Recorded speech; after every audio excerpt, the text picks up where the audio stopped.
શું મારા વાળા ખેડૂત મિત્રો, તમે પણ તમારા ખેતરમાં રોજ ભૂંડનો ત્રાસ હોય અને તમે પણ જો સોલાર ઝટકા મશીન લગાવવા માંગતા હોય ને ખેડૂત મિત્રો, હા સોલાર ઝટકા મશીન તો લગાવો છો, પણ એનું ફેન્સિંગ કરવું હોય ને તો તમારે પણ જો તમારા ખેતર માટે કોઈ લાકડા અથવા તો બંબુના હું કે ફેન્સિંગ કરો છો, હા એમાં પણ હું કે લાકડાના કરતા હોય તો એમાં ઉધઈ લાગી જતી હોય, વારે ઘડીએ તૂટી જતા હોય છે, અને હા એ થાંભલા ચેન્જ કરવામાં બદલાવવામાં તો તમારો સમય પણ લાગી જતો હોય છે. હા એ લાગી જાય અને પાછું હું કે મહેનત તો વધારે થઈ જાય. હા હવે તમારી માટે પણ લઈને આવે છું FRP ની લાકડી, જે આ તમે જોઈ રહ્યા છો ને ખેડૂત મિત્રો, આ FRP ની લાકડી છે. આ FRP ની લાકડી તમારા ખેતરમાં જે ઝટકા મશીનનું ફેન્સિંગ કરતા હોય ને એમાં વપરાય છે. ને આ FRP લાકડીમાં કોઈ હું સડો નથી બેહતો, ઉધઈ નથી લાગતી. આ FRP ની લાકડી આપણે ટેસ્ટિંગ કરીને તમને બતાવી દઉં ખેડૂત મિત્રો. જો આપણે અહીંયા હું કે બળ કરીને જોઈ લઈએ કેટલું હું કે વળે છે, અને વળ્યા પછી આ તમે જોઈ રહ્યા છો કાંઈ હલતું નથી.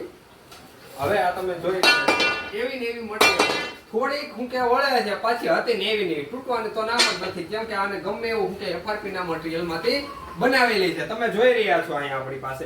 એમાંય પણ જો ખેડૂત મિત્ર તમારે હું કે રોજ ભૂંડનો ત્રાસ હોય તો 4 ફૂટમાં મળી જશે, 5 ફૂટમાં મળી જશે, અને 6 ફૂટમાં આપણી પાસે મળી જશે. હવે તમારે પણ જો ખેડૂત મિત્રો તમારા ખેતરમાં જો ઝટકા મશીનનું ફેન્સિંગ કરતા હોય ને તો ઝટકા FRP ની લાકડી છે ને એનું અવશ્ય ફેન્સિંગ કરજો, કારણ કે ઓછા ટાઈમમાં તમારા ઝટકા મશીનનું ફેન્સિંગ થઈ જાય છે. ને હા આમાં હું કે ઉધઈ નથી લાગતી, લોંગ ટાઈમ ચાલે છે, અને હા મજબૂતાઈ પણ સારામાં સારી મળી જશે. જો તમારે પણ તમારા ખેતર માટે હું કે FRP ની લાકડી લગાવી હોય તો ડિસ્પ્લેમાં જે નંબર છે ને એમાં ફોન કરીને તમે FRP લાકડીનો ઓર્ડર કરી શકશો.